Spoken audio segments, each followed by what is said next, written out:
All right, day 2 of flight week. Let's keep it going. Today we're finding the best flight deals using Google Flights, Skyscanner, and Kiwi. In this lesson, let's start with Google Flights. Type in your home airport, leave the destination blank, enter your dates, and click Explore. This is the first stop because it gives you the full calendar view of prices and shows you the cheapest days to fly. But sometimes it won't show you every low-cost carrier. This is where Skyscanner comes in. It works pretty much the same way, except you're going to type in everywhere as your destination, put in your dates, and then it'll show you the cheapest places you can fly from your city. Skyscanner, though, sometimes catches smaller budget airlines or online deals that Google might miss, so it may be worth checking out both.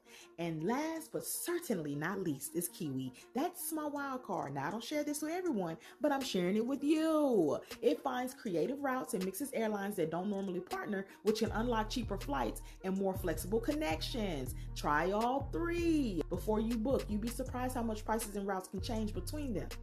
Now it's your turn. This is your homework. Open one of these sites and try it out. See what deals come up when you leave your destination blank, or type everywhere, enter your dates, then come back and tell me or leave in the comments what city showed up with the best price.